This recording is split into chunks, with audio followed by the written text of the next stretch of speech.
Well, hello and welcome to Rendering Unconscious. I'm so excited to get to chat with you for the podcast. Awesome. Yes, I'm excited. Yeah. Thank you for inviting me. So, in true psychoanalytic style, I like to see what comes to mind first. What should we talk about? Well, I mean, yeah, this is my first, I would say that probably like my first time on a podcast. So I wouldn't even consider my channel a podcast. It's more of like an online cartel. So it's like less of the formality.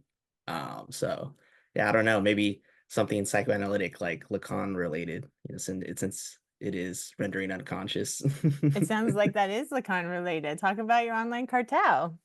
Yeah, so pretty much my online cartel or YouTube channel is called the Vanishing Mediators, and we came up with the name from the recently deceased Frederick Jameson, rest in peace, who has an essay on I believe it's Max Weber, and he talks about this concept called the Vanishing Mediator, which we learned from Zizek, about like how the mediation of a concept is usually vanishing, and it kind of uses it like to say like how class struggle is what is absent within all the sort of phenomenon going on, and that the mediation is sort of not present but absent. In the same way, in psychoanalysis for Lacan, the subject is the unconscious is the vanishing mediator of the entire process of the subject's repetition compulsion, for a lack of a better term. So we just thought it sounded cool because our original name, so we actually went through three names, so it was a trial and error. The first, I came up with it because of this podcast. I think they're still around. It's called Pints with Aquinas. So Mm. I said Pints with Lacan, but I was like, nah, we want to see like we're biting off, like somebody's style. And then we decided to call ourselves Kevoy, and like, or Chevoy, but I said Kevoy, and I even spelt it wrong. And so there was a little Freudian slip. And rather than CHE, I spelt it in Spanish, Mm-hmm. QUE. And my buddy and colleague of the cartel, Nick, uh, corrected me. He's like, you spelled it in Spanish. And I was like, oh, I didn't even realize that. Like, I just like naturally spelt it like that. But So I there's like like a it. sort of, yeah, Freudian slip right there. And he's like, I love it though, because you're Mexican and I'm Italian. So it's just like, it's kind of funny because it's literally, that's a Lacanian term, chevoy or chevoy, and the way that we played on it with other languages. So that was our name for a while.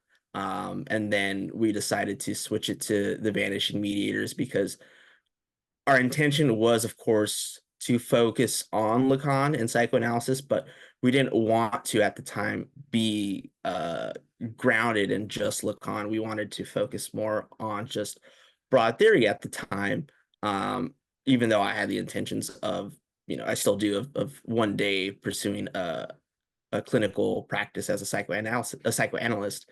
Um, but we wanted to keep the spectrum open and not be sort of pinned down as just pure Lacanians. Now I think the opposite is true. We want to be pinned down as Lacanians, and I think the Vanishing Meteor still works. And so we decided to do that at the time, and it just sounded cool. Like, oh, that's a cool concept. Or like, even when I talk to like lay people like that have never read theory or never heard of psychoanalysis at all, and like they'll see it, like I'm in public reading something, they ask me and I tell them that I have a channel, or I won't say cartel, but I have a channel, and they'll be like, oh, like what's it called? And I'll say, oh, it's called the Vanishing Mediators. They're like, that's interesting. So like I said, we are a psychoanalytic cartel, as I like to say, rather than a podcast or just a pure YouTube channel, because we focus on the seminars of Jacques Lacan, and we are finishing up seminar 3 on psychoses, and we're headed into seminar 4. So yeah, that's a bit about, as far as the contents of the pod, or the cartel go. Um, yeah. Very cool. So you're going through the seminars in order. Yeah, exactly. Yeah. And we started off on seminar 1, like on a limb. Like I was just reading it religiously on my own. And Nick, also known as Free Beer Tomorrow, which is a sort of inside joke that he came up with because, which is kind of Lacanian too, because he saw it at a bar where it was like, you pay now, but there will be free beer tomorrow, which is kind of like a sort of like, yeah, yeah, pay now, but tomorrow will come, you know. So there's a kind Mhm. of like sort of like uh hope of, you know, full jouissance, but it never happens. So there's just the plus de jouir that just keeps coming of the tomorrow. Um, yeah, he had barely touched Lacan. He was just familiar with Lacan from reading Zizek. And so we met through uh, Theory Underground, as they're called now. They used to be called Theory Plebe. It was Dave Carricker and Michael Downs, The Dangerous Maybe. I had been on their channel and they had noticed me post some random exegeticals on Instagram. And so I was on their channel and I was collabing a lot. They were kind of like getting me acclimated with like online theory and just kind of helping me like be more confident with Lacan or Zizek or whatever at the time. And that's how I met Nick because he was looking for a sort of group to work with. And we met and we decided to do a Zoom meeting just to talk about the first few chapters of Seminar One. And he was like, let's just record this. And I was like, okay. And so we recorded, and the rest is history. So yeah, we started on Seminar One with barely like any knowledge, but it's just seemed to work. The chemistry was there, and just like the ambition and like, you know, The uh drive. the drive to fail and fail better. And then yeah, like Seminar One was just fun to go through. And we had our first guest, which I believe was Brian Becker, who's an amazing autodidact, and he's a professor in psychology, but he has a YouTube channel called Singularity as Sublimity, and Mm. he goes over phenomenology, like texts on Heidegger, which I think is the best like YouTube content if you want to understand Heidegger or Sartre. Um, he's got one on Zizek and Deleuze, and then he's got an online series or like a ongoing series on all the seminars of Lacan as well. So we had him on to talk about Seminar One and Seminar Two, you know, a year or so later. And then after that, what really kind of like uh, created the domino effect of us being like, yeah, we are down for this Lacanian scene was we reached out to Derek Hook, and Mm. he was our very first like you know, legit Lacanian guest on. And I think he was like really impressed by like our drive, for lack of a better term. And after that, he invited us to the Lacan, was it Lacan Conference, Culture and Clinic that happened back in 2022 over in Pittsburgh. Yeah, the LAC conferences. Yeah, No, this one wasn't the it was lack. This was, different.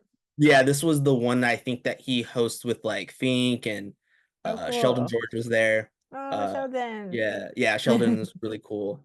Very. Yeah, Jameson Webster, and I was like fangirling over Garavici. She was there. She's the There was best. yeah, Daniel Tutt was there.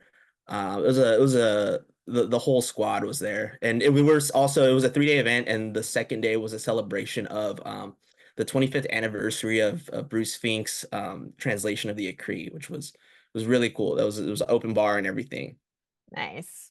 Mhm. Lacanians are fun. Yeah, no, yeah, and Derek was great. He was really funny. Yeah, the presentations were really good. Um, and yeah, we were just like, yeah, this is crazy. We're like we're really in here. Yeah, that's so great. How did you discover Zizek Lacan psychoanalysis in the first place? What got you into it? Yeah, I mean, that's a good question. I mean, I got into philosophy in general at an early age. I was like, I think I was like 16 or 17. Kind of funny story. It starts with just, you know, being a teen, being rebellious and, you know, smoking lots of pot, and my buddy decided to give me some shrooms and I had no idea what it was. And rather than it being a party experience, it was more of like a sort of spiritual, I guess, psychedelic like experience. And after that, I started having more existential questions because before that, my whole life was just like dealing with, you know, family feuds and a lot of the problems going on between my family. And dealing with like their separation, divorce stuff, and then being a teen, and wrestling was the only thing on my mind, just wrestling and just being a teen and all that. And uh, through that, I started just questioning things of like my own existence. So then like the word philosophy popped in my mind. And I just decided to read Plato. I went to Barnes and Nobles and I got Plato. I got some Tibetan Buddhism, some theology, I just whatever. And then that kind of spiraled down into like a rabbit hole of philosophy. And then like towards the end of high school, I was reading like Heidegger and Sartre, specifically more Sartre, being in nothingness. And then Nietzsche was probably, I had like a huge Nietzsche phase like for like quite a while, and like who doesn't? Um, and I joined the military, so I was in the Navy for 8 years. I got out recently, but during the time while I was on the ship, which I was stationed in San Diego, I was on the USS Mobile Bay, stationed out in San Diego, and then they home port shifted to Japan prior to their decommission. But that was like what, even though it was hectic, there was always time for me to read in those downtimes. And I got more into Hegel, especially during deployment. I was reading more Hegel, trying to like read the phenomenology of spirit. And then during quarantine, during the pandemic, that was when the realm of online theory, of course, was getting big. And there were just talks about French theory, mainly because the Jordan Peterson phenomenon was getting big. And then the Zizek debate happened with him. Mm. And during that time, it was when I was just like, wait, like these supposed weird postmodernist people are actually kind of like the good guys, I guess. And so then I realized that I had Deleuze and Guattari's Anti-Oedipus on my bookshelf the entire time. Simultaneously, I was getting into Merleau-Ponty's phenomenology of perception, because I had been into Sartre for quite a while, and then I wanted to get into Merleau-Ponty because he seemed interesting, and I was like trying to delve into more phenomenology. And then between that and reading Deleuze, and then the Zizek getting more popular on the internet, I'm like, why are all these guys talking about this guy named Lacan? I guess I have to read him. And then I didn't understand a word I was reading when I got the Acree and then Seminar 11. And then I had found Seminar 2 at like a local bookstore in San Diego. So I think that was just like, a sort of, the universe is calling, two, two, two, I two. found 11 in a thrift store in Yeah. Queens. And so I'm just like, I don't understand what's going on, but I'm liking what I'm reading, even though I don't get it. And then I just like when I got stationed in Virginia, that was when I was just like, okay, I want to read the first seminar. And that was just like a whole nother world, because like it was just like I had to read Freud then too, because there's just so much Freud being talked about. I guess he's the good guy. And yeah, the rest is history. And that led me into also, of course, back to the prior story, meeting Theory Underground, Michael Downs and Nick. So that's how I pretty much got into not only philosophy, but which led me into psychoanalysis. I love it. Mhm. It's a great trajectory, and I love that you were just reading it anyway, because that's what I tell people to do. Like, people get so hung up on like, oh, I don't know all these terms or what he's referencing. It's like, don't worry about it. Just read it. It just like it works on you. I feel like the Yeah, experience of reading the seminars is like kind of similar to the experience of psychoanalysis, where you're like, wait, what's going on? And all of a sudden you're like, oh, I get it. And then you're like, no, wait, no, I don't. yeah, Like, yeah. And I think what helped me, it was just like I felt like it was its own universe, like it's like its own Marvel universe. I was like, it's like reading comics, like you got to get lost into it. totally. And then be like, wait, Yeah, he's referencing this guy. Let me go find his story and then follow that. And then that leads you down another rabbit hole. right. Yeah, That's and wonderful. I think that's what, yeah, what makes Lacan so great is that because it's not like he's writing, he's speaking, so there is a form of free association going on. So that does lead you down different like realms of thought because of all these references, whether it's in like random like a reference of a certain French political thinker, or if it's just he's dealing with like continental philosophy. He's always referencing Hegel or Kant or Descartes, Sartre, or even like just like how he tells his analysts that it behoove of them to read this niche German mystic. Like seminar one, like, oh, if you want to understand how speech and the transference works, understand speech and the timing of the thing and the naming of the thing, you want to read Angela Salesius's Cherubim Wanderer, or like the entire seminar on seminar one. Towards the end, he's like talking about the locus of speech and signification. It's like, yeah, you want to read Saint Augustine for that one.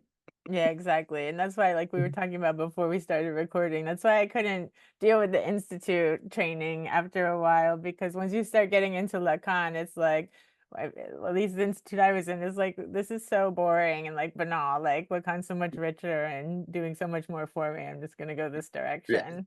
yeah, and it doesn't cease to. I mean, it doesn't stop. Like you get into the later ones that everybody loves, like it's still there and it's more exciting. Like so I'm in Sam's groups, Sam and McCormick of Lectures on Lacan. We're doing seminar 20, and that one is just like really fun. Like he's just playing with language. Yeah, he's just having a blast. As what is it, the meme language, he's in his brat era, as you could say. Totally. We have to talk about the memes too, because Yeah. everyone who's online and Lacanian knows your memes. Oh yeah. Yeah, see, I don't really have a sort of a fun explanation of that. I think the memes started around the time that I met Dave and Mikey, and I had made a funny meme to kind of like give to them, or to give to Dave specifically. It was like one of those memes of like there's like a girl on a treadmill and then the other girl next to her, and they're like, "Oh, what do you think he's listening to?" "Oh, probably rock or something." And it's a dude lifting weights and he's got headphones, and on the background I put like the thumbnail of Dave's a video of Dave's. I think it was like on Lacan like 101, and he loved it, and he's like, "You should meme more."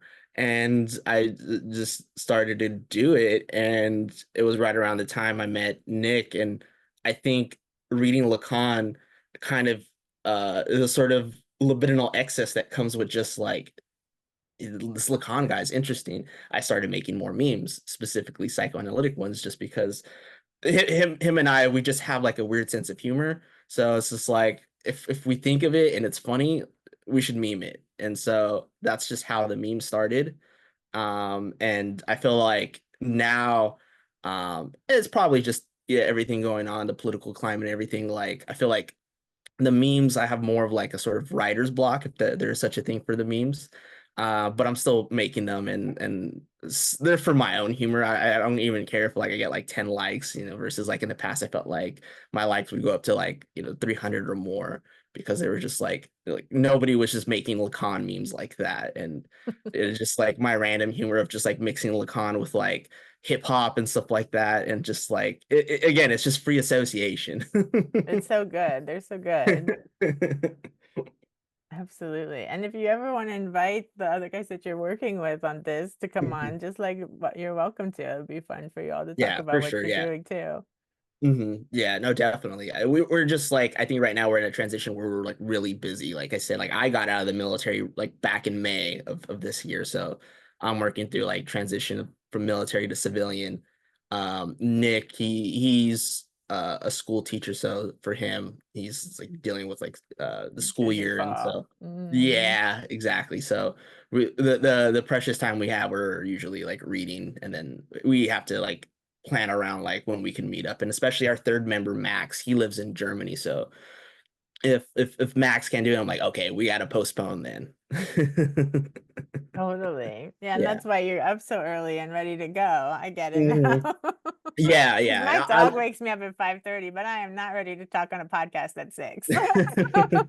I think it's just, I think for me, I'm used to it. I think because of the military, but I enjoy waking up at least like 5. Like if I wake up at 7, I'm like a little upset. Like I feel like I overslept. Like that's too late for The me. day is gone. Exactly. Yeah, yeah. For me, like I think like 5:45 to 6 is like a perfect thing. And I didn't get too crazy last night, but I did do a bit of drinking. I think that again, that's the military to me, sailor, talk like a sailor, drink like a sailor.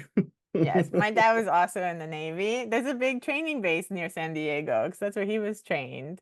Yeah, we have a bunch of bases out here too, and I was at 32nd, which is for the smaller ships, and then there's the big base, the Coronado one, which I've only been on once, and then like I think there's like the Point Loma. Yeah, we had a bunch of training centers. What was he doing? Coronado, yeah, that's where my dad was. He's a submarine sailor. Oh wow, Yeah, yeah, he got what do they call him? drafted because it was the 60s. It was Vietnam era. He didn't go to Yeah. Vietnam because he got drafted right out of high school and he Oh didn't want to do like hand-to-hand combat. And so he joined the Navy and then you got like $6 more a month or something at the yeah. time to join the submarine. So he did that. So he was a submarine sailor. And he actually like became like the driver of the submarine by the end, which is pretty cool. Oh yeah, I think what they called like nav ETs or something like that. I think that's what we would call them now. But yeah, sub life is different. Yeah, we call them what do you call them? Bubbleheads or like bobbleheads.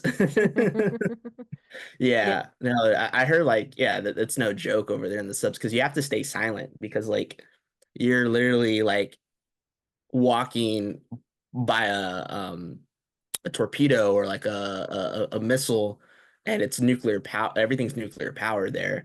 And so like there's like something called silent hours where you have to like traverse through like the passageways just silent. And then I think like just the fact that you're like underwater versus like being on the ship, yeah, you're out at sea, but like sometimes like you could just go out and get some fresh air at the forecastle or like the fantail and smoke a cigarette. And sometimes there's like some signals so you could, like message your loved ones. You can't do that in a sub. And then not to mention there's a term we call, it's called hot racking. You don't have your own bed or your own rack. You share. So pretty much Exactly. like you get your like 5 to 6 hours of sleep, you take your sheets off, and then the next person that's, getting off of their watch rotation goes and sleeps on that rack. So yeah. Exactly. But I hear the food is amazing though. Apparently best food. That's good to know. This was a sub in the 60s, like 67. So it was like I think he was in the service 67 to 72 or something like that. And yeah, it was like he took me when I was living in New York, there's like a sub that's like stationed off one of the piers there that you can tour. It's like a museum Yeah, now. yeah. And so he wanted me to go do that because it was like the same kind of era as his. And like you couldn't even stand up straight. You're like this to like get Yeah, through it. And then yeah. yeah, the racks were like three to a three. So you had to just like lean in like this to lay into it. Like you couldn't sit up Mhm. at all. It's like, yeah, his trauma is very like sitting in a sub wondering if he's gonna get blown up. He's Yeah. very Yeah. like, I'm just gonna stay still and see what happens, and hopefully nothing bad happens. Yeah. Yeah, the ship is not that like crazy when it comes to sleeping arrangement. It's just like more like aisles of just like racks, but yeah, it's like the 3x3. And I just thought it was funny, like, because I've been on both, like, or all three. I've had a middle rack, I've had a bottom rack, which bottom rack is usually the best. And then top rack. The only thing that's good about the top rack is sometimes that you could actually sit up, but I always like trip out, like, because the top rack, you're usually like you have like a pipe above your head, and like the one of the top racks that I was in, there's like a big JP5. For like the audience that doesn't know, JP5 is just military grade fuel. I believe it's for the jets, it's for the helos, it's for the airplanes. So it's usually a purple piping. But I'm like sleeping or like just like on this rack, I'm like this pipe could just burst at any moment and just get a bunch of pressurized hot fuel on my head. Like, Good luck sleeping. yeah, Yeah. exactly. Yeah, he Yeah. And said then, his had like some little vent there, and apparently, like, he was like breathing asbestos all the time because he was on the top, mm, and he would get these like weird fibers in his nose. He's like, "What yeah, are these?" And then like later, they were like, "Oh, you were on a sub with asbestos," and of course, he has problems from that. yeah, yeah. I think, yeah, now they got rid of all the asbestos. So like that doesn't exist on, I think like maybe the older ships, like some areas may still have like certain things with asbestos, but yeah, for the most part, like there was like a whole thing with the Navy and regulations that they had to get rid of that. Um, yeah, Yeah, they but didn't know but back now it's then. like, but now it's just like, oh no, now we could compensate you on if you're exposed to aqueous foam film, AFFF, which is the fire extinguishing agent that we use. One of them. We have multiple, but that's like the most common one we use to put out fires because, yeah, we're not in a time of war where we need the naval front, but the ship life is dangerous, and I've seen so many like fires and floods happen on the ship. But yeah, Mm. we're trained in firefighting as well. But AFFF apparently has some type of chemical that's extremely carcinogenic. So now they're just like, if you've been exposed to this, you're entitled to compensation. So if it's not one thing, it's another. Totally. I Yeah. remember too, my dad, when I was at his house a couple years ago, he showed me this postcard he found that he had mailed his dad. And it, like at the training base near San Diego, they had these like long cylinders, and that's how they would train them to be able to like swim up. They're like these long Mhm. cylinders that were like stories high, and they would like pull them down to the bottom, and they'd have to like learn how to swim up like not too fast so they didn't get the bends or whatever. Right. Like, and my dad was like, "How do you like the looks of that?" And I was like, "I do not want to do that, no." No. Ever. Yeah. But so props to you guys. Yeah. I would, yeah, I'm glad I got out though. I was like, yeah, 8 years is enough for me. I'm good. So what are you doing now? Right now I'm just like I said, I'm transitioning in from military to civilian life.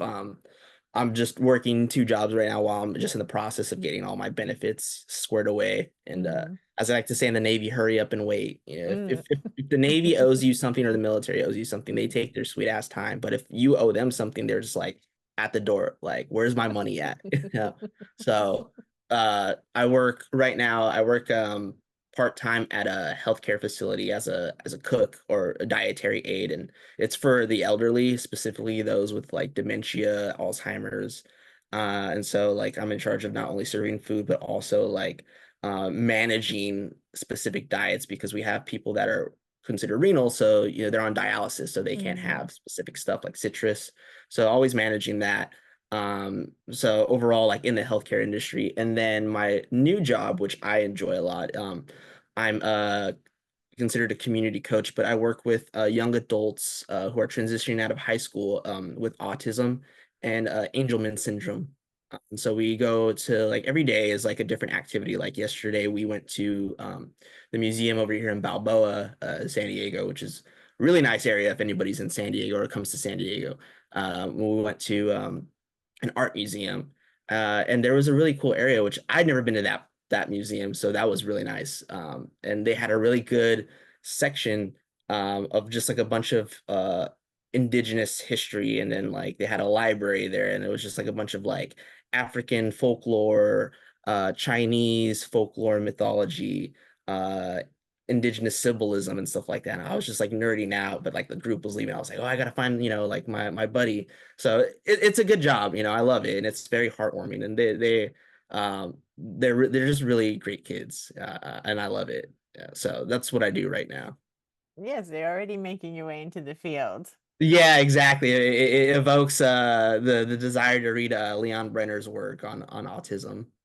Totally. Yeah. Um, yeah, absolutely. My very first rotation when I was an extern was in a dialysis unit. And we used to, because they found that if people are getting therapy while they have physical health problems, that they tend to recover faster and have like better results. So we would actually like do therapy with people. I have a PsyD, so as a doctor in psychology. We do therapy with people while they were having dialysis. And yeah, I really loved it. And I ran a group for people once they'd gotten transplants with my friend Tanya White Davis. Like a therapy group, like a support group for people to talk to, like what it felt like, to have somebody else's organs and things like that, process the Mhm. whole thing. Yeah. Yeah, no. Yeah, that's interesting. I didn't think that was a thing, but yeah, I wonder if they do that over there where I work. But I would imagine, yeah, like just that there is some type of like emotional processing or trauma like with having another organ in you, especially one that like keeps you alive. Like my uncle just had both a kidney and a liver transplant, which liver is definitely a lot more, high risk. Yeah. Absolutely. And even we sometimes have people, it was any organ transplant for the group, but sometimes people had like a cardiac transplant that was really intense. My uncle actually had a heart transplant. And yeah, I just can't even imagine what that's like. Yeah. Things that I hope I never have to experience. Yeah. Right. Yeah. Yeah, definitely. Yeah, I think also like working in that healthcare facility, like it has like evoked like a desire to um really care more about my health. And so like I've always been, like I said before, psychoanalysis. I've been in martial arts, and wrestling was like my obsession. But I was like very like disciplined with like meal prepping and all that stuff. And so like I was like interested in like health, but that was more like for bodybuilding or building muscle, or just like the what you see now like in the fitness industry is like meal prepping, everybody eating chicken, rice, and broccoli. Um, but I didn't realize that my martial arts training, aside from the wrestling, I used to train Wing Chun. If anybody's familiar with it, it's got pretty popular from Bruce Lee because of his master Ip Man, which of course there's the movies now everybody loves. Um, but Wing Chun was a martial arts style that was invented by a woman to fight against like sort of um, the dominance of like all the martial arts in one of like, you know, I forget which dynasty it was in China, but pretty much martial arts was prohibited for women, you know, to learn. And so Wing Chun was, you know, something that was taught in secrecy. But that's what I learned. And also JKD, which is Jeet Kune Do, which is Bruce Lee's synthesis of all these different martial arts, Chinese martial arts and other Western martial arts and Japanese martial arts. And the foundation that my instructor oriented around was in internal arts. So it was Tai Chi, it was Qigong, it was Bagua. And as I was in the military, not only was I also getting into philosophy, but I was also getting into internal medicine, Chinese medicine. And so now, like getting out, it's like another one of my niche obsessions is Chinese internal medicine, specifically Tai Chi and Qigong. And I always tell people, I'm like, yeah, Tai Chi is not just old people just doing this in a park. Like, this is actually me breaking your neck if you realize, if you don't realize it. But yeah, like, health wise, it's been like one of my things too. Like, you know, like, oh, like, don't mix this category of food with this category of food because it's probably bad for your stomach or not good for your spleen or what, et cetera, et cetera. So I think like, you know, going back to the organ transplant and stuff like that, you know, it's like one of the things that's like been sort of more conscious of my lifestyle is like, you know, I want like, how can I, you know, synthesize like you know, my psychoanalytic obsession with like my obsession for martial arts and then also like health. Because I think that's like one of the things that's like kind of like um sort of absent in most like Western not only academics but also like you could say in psychoanalysis is like bodily health, you know. And I think that's what's like beautiful about like whether it's indigenous or it's just like the Eastern approach, it's sort of like holistic thing. And I know like a lot of, you know, like staunch Lacanians or just staunch like philosophy in general in the West is like not really into that because it's like seems like it's woo-woo, but you know, you really read the literature, it's really not. It's actually very like in a sense scientific, just a different language or different modality of thinking. Exactly. And that's the thing, like this kind of indigenous knowledge and practices have been going on for thousands, hundreds and thousands of years. So it's like just because it doesn't use like your scientific method doesn't mean it's Yeah. not like proven in its own way. Like people Right. developed them because they realized, okay, this works, this works. So they Yeah. develop this. Yeah. Yeah, no, definitely. Yeah. There's a I think he's the head of like the entire Chinese Tai Chi association. His name is Dr. Yang Wingming, but he has a really popular book called The Roots of Chinese Qigong. And what's really good about it is that he pretty much breaks it down in the first like half of the book from a scientific lens. He's talking about like biology, a little bit of quantum mechanics and just like the science of like energy and magnetism show like, you know, the body has a similar thing. And so like when we're talking about the term chi, it's not like some sort of like mystical, you know, like energy force of like, you know, the force in Star Wars that like, you know, you just, you know, it's just around us and stuff like that. I'm sure Taoists do believe that in a sense because it does come from Taoist origins. The term qigong is a relatively new phenomenon post uh, Chinese communist regime. They were trying to restore sort of Chinese identity, and so these two um, martial arts masters and qigong practitioners developed a sort of way to kind of synthesize these movements in the original Taoist alchemy called Neidan or Weidan. So you have the internal and external work, and so it became called qigong, and so it just means energy work or the cultivating of energy or cultivating of work. And so uh, the book pretty much from his perspective is like kind of showing like yeah like this term chi is not like energy of like spiritual energy, it's more of like looking how like back to the organs, I guess we're bodies without organs.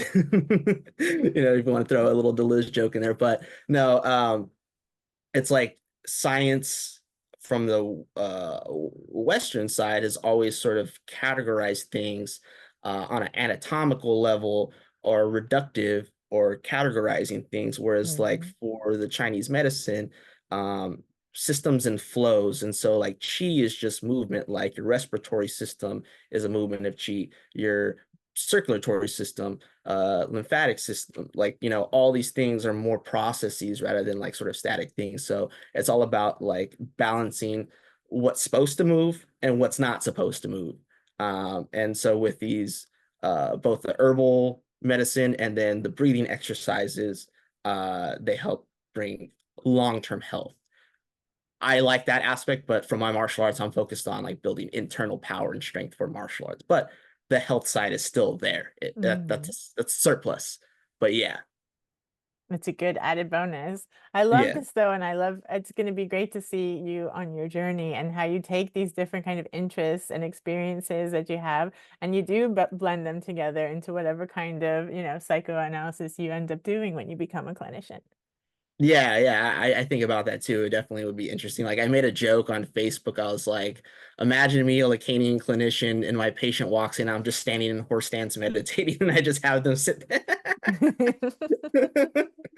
I mean, if Lacan could get his haircut during a session, why can't I do Yeah, that? but I mean that's why I love Lacan is getting out of the rigid like idea of like how you're supposed to be and just do it. I feel like all the great theorists that we read, whether it's Freud, Yeah, people who love Jung, people who love Lacan, whoever you love, like everybody went through their training and heard what everybody else had to say, and then they found their own way and they developed their own method that worked for them. And of course, it came from their own psychology. And like that's how it works, So it's like yeah. great, read everybody, see what resonates with you, and then you put it together in your own idiosyncratic way, and the people that that resonates with will be drawn to you and work with you. Yeah, and it's so interesting that like, and it happens in uh Lacanian psychoanalysis because it's like we're not in France and we're not in like Latin America where there are dominant institutions for psychoanalysis. So it's like you get all these in the Anglo world and other parts of Europe or other parts of the world, you get like these online groups that you bring a lot of people from different backgrounds together over some French guy named Lacan.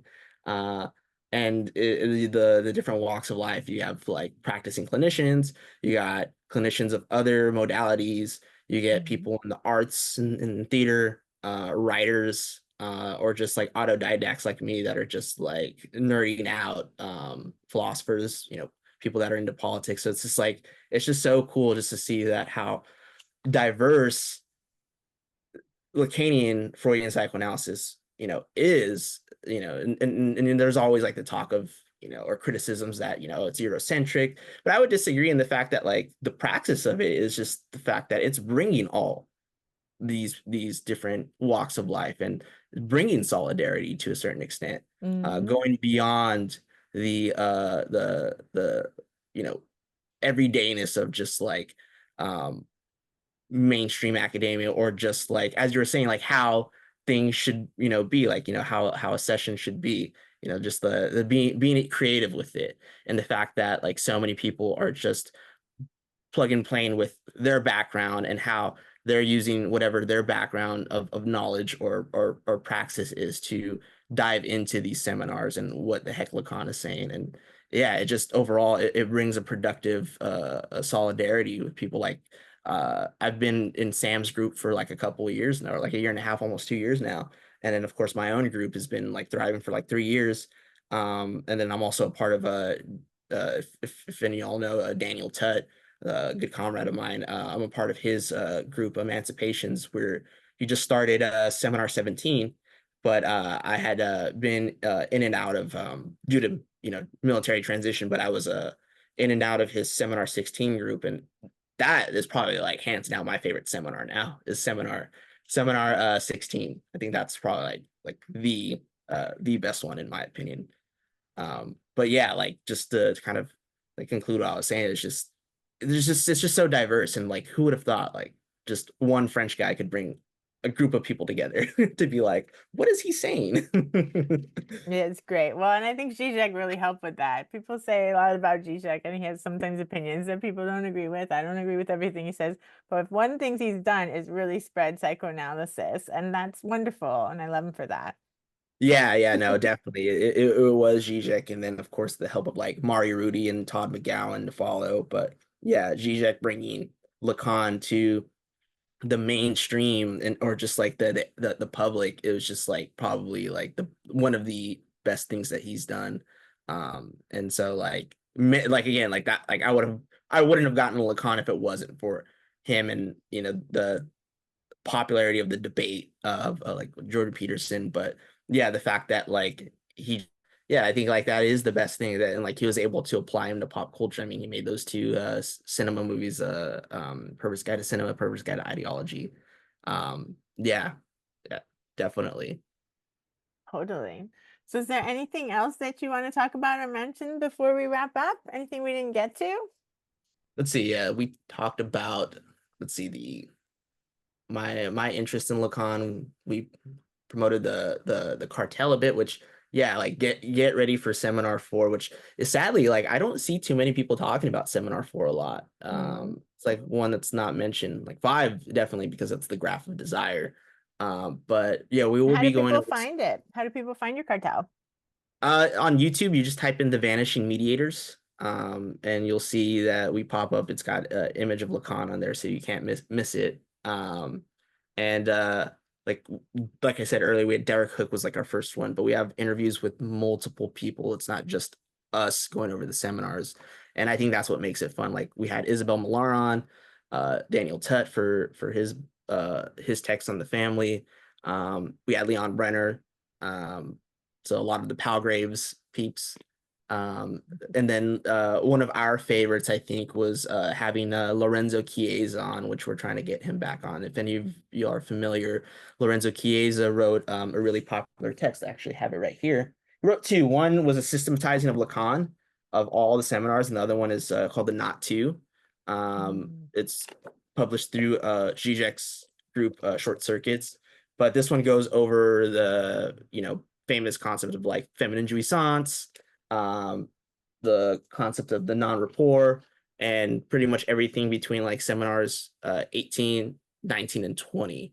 And yeah, just like the brains on that guy, and we were just like all for it. Like we're just like, don't dumb it down. Like we want to like get into like the nitty-gritty stuff. We want to get our elbows dirty pretty much.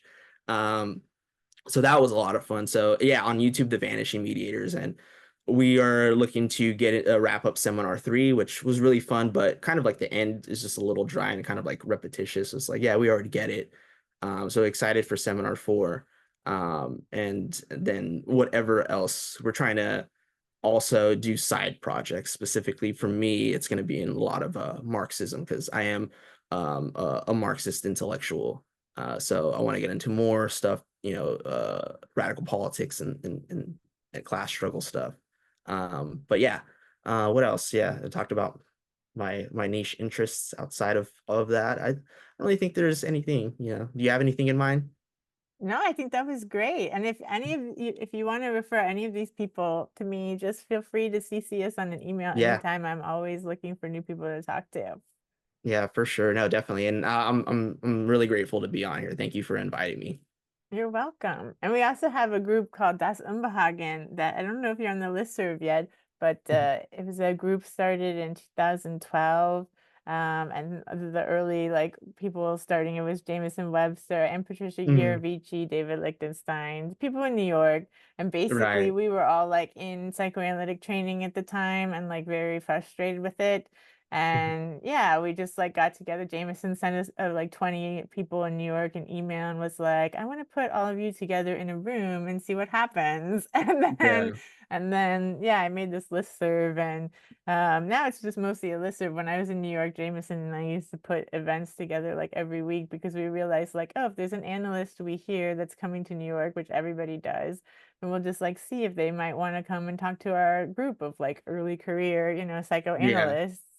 Oh, And that's really everybody cool. said yes, like Danny Novus, and just everybody we asked would say yes, and they would come and talk to our group. And then, yeah, it was really fun. It became much more fun than formal psychoanalytic training. That's actually really cool. Yeah, I'm gonna have to get on that. And yeah, you got all the peeps right there, especially so a lot of them were at that conference. And you mentioned LAC earlier. Yeah, I will say like I'm gonna be at the well, next year, but this up and coming LAC conference, which I believe is in Columbus, Ohio, which I'm excited for. And I actually put in a proposal, so if I get accepted, I will be presenting with Zizek or alongside with Zizek, and then a couple of like the very popular Lacanian Hegelians like Todd McGowan, I think is going to be there. So I'm definitely excited for that. Yeah. Very cool. Well, to be continued. It's fun to see Yeah. what you get up to next. No, definitely. Cool. Well, it was so nice to talk to you. Yes, thank you. Like again, like I said, thank you for having me on, and yeah, definitely looking forward to come back and yeah, just free associate.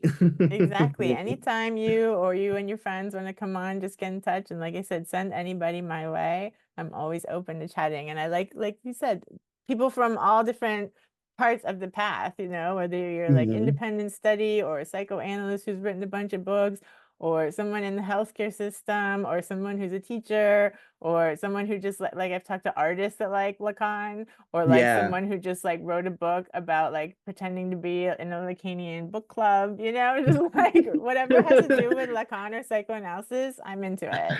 I wonder how that works. How do you pretend to be in a book It's a club? really funny book. It's called is it called the Lacan Book Club? Yeah, and it's by Susan Finley. It's really, really funny. It's That's hilarious. basically, yeah, a girl who's trying to keep her life together and look like she's professional while Right. she's like, taking baths in the bathroom, like cleaning up real quick because she had an all-nighter. That's so funny. It's really funny. Yeah. And I even talked to the guys. I couldn't talk to the guys who did the Freud Netflix show. I even like got in touch with them and had the psychoanalyst who like consulted on the Freud Netflix show on. Uh-huh. So That's yeah, so it's funny. fun. No, that's good. I love that. It's just like, yeah, like even your channel, just like you're having just so many people on just that from like every aspect of life that just somehow gets, you know, they just oscillate towards Lacan, and that like transforms like their everydayness and whatever, Exactly. yeah, whatever they're into, and they just like apply it there. That's so good. Exactly. Like psychoanalysis can be applied in many, many, many ways. Right, yeah, And definitely. once you start seeing it everywhere. Yeah. Yeah, I can't help it. It's just like and then like even when people talk, I just notice like sort of whether it's just the iconic slip or just like whatever. I like sometimes people will make slips and I'll be like, ah, Freudian slip, and they don't even get it. It just goes over their head. Yeah, you're already I'm an like, analyst in the making. yeah. Analyst information. Yeah. Cool. So I'll send you the link as soon as it's up. It'll be up at the end of next week. Awesome. Thank you. Okay. Awesome. Bye. Bye.